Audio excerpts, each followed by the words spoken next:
Wasabi everybody, welcome back to another Commander video. This time we're going to talk about competitive EDH and my picks for the 6 best competitive EDH cards from the Strixhaven and Commander 2021 sets. Lumping these in together because they're very much part of the same plane. You get a lot of the same themes and everything in the cards all synergized together. So I can't really guarantee that anything here is going to see massive competitive play. This is a smaller sample size. I mean, we can take a look at a whole year, and I did that video. I did the top 10 competitive EDH cards from the year 2020, and I will likely do that again for 2021 when it's over. But just looking at the set, I think we have 6 pretty decent candidates for competitive EDH, and I know that some of these are already seeing some competitive play. So number 6 here is Monologue Tax. Now this is not going to give you the same kind of lockdown combo advantage that something like a Smothering Tithe would. However, this does open you up if you want to play more competitively with fewer colors, and this is what white needs the most. It needs some kind of advantage. It can't just be stacks. Stacks is really good,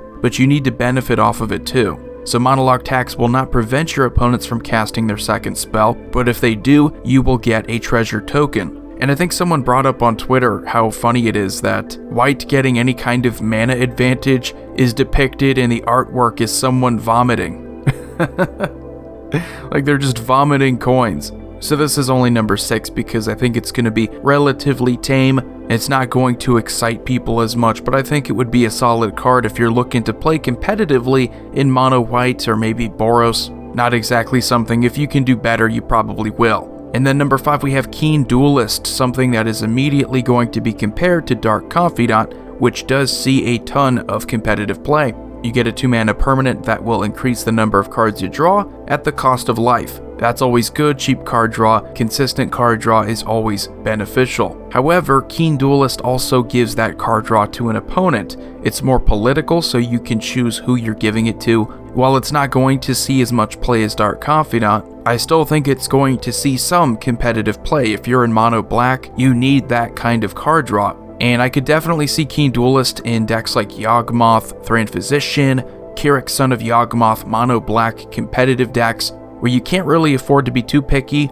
in terms of what you're putting in there and if it benefits an opponent. You're already seeing those decks playing things like Scheming Symmetry, which is also a fantastic card, and Wishclaw Talisman is another great example of this.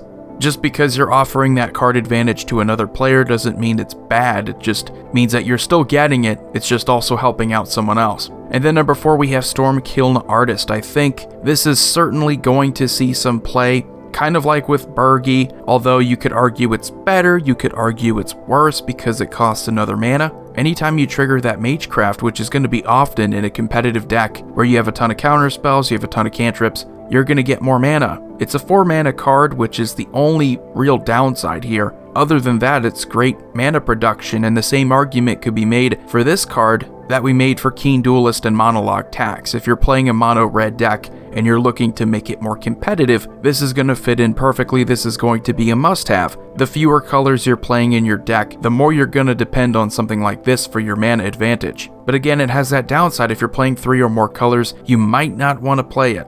And then number 3 we have Fissure Mastery. Now this card I think might be the most underrated card coming out of Strixhaven, and that's only because I think people are too fixated on the mana cost. And the downside of giving an opponent some card draw if you make that cost 1 cheaper. I think that's definitely worth it. Again, it's kind of like with Keen Duelist, just be selective of who you give that card draw to. And Fissure Mastery can have a similar impact to things like Intuition, and if it were legal, Gifts Ungiven. You're able to search up 3 cards, and whether they're in your hand or in your graveyard, that sets up combos pretty easily. So just think about it like that. Again, another downside is that it is rather expensive compared to the average CMC, which is 2 or 3 if you're looking at tutors.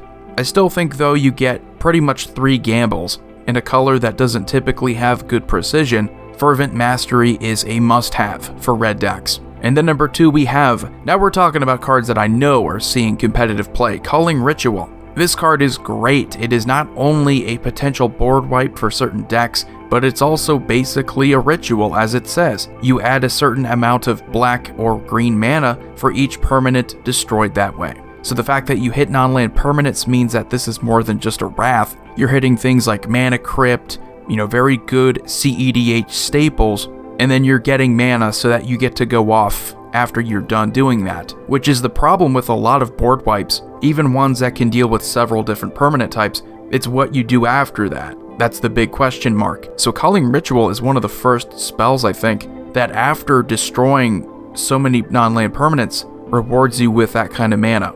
And I think it's going to be really cool. It's going to be really fun to play around with this. Even if it's only 2 or less, that's a lot of cards in CEDH.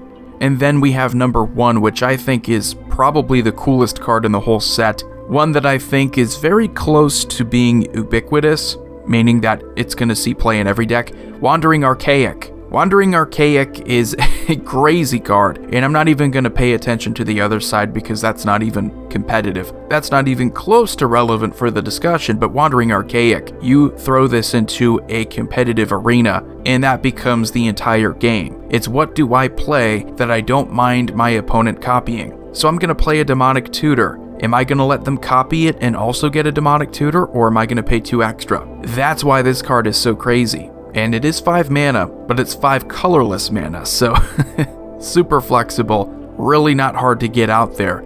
And you could take advantage of the best instants and sorceries in the format. 2 mana might not seem like a big deal, but a lot happens within the first few turns in a game, and if you can get this out there earlier on around that time, you're going to benefit big time because there's a lot of things like cantrips, a lot of things like Ponder that your opponents are not going to bother paying that 2 extra mana just to prevent you from getting a Ponder yourself. That's what makes this card very promising. Again, it might not see play in the most competitive decks, but I think if you're looking to play stacks, if you're looking to slow down the game, Wandering Archaic is going to do a great job of doing that. And that's why I think it is the number 1 card if we're just talking about new cards introduced to competitive EDH. So anyway, I hope you enjoyed this video. If you did, why not subscribe, like, comment, share? I would really appreciate it. And why not follow me on Twitter? I will have a link to that in the description below. Anyway, have a wonderful day. Void here signing off. Take it easy.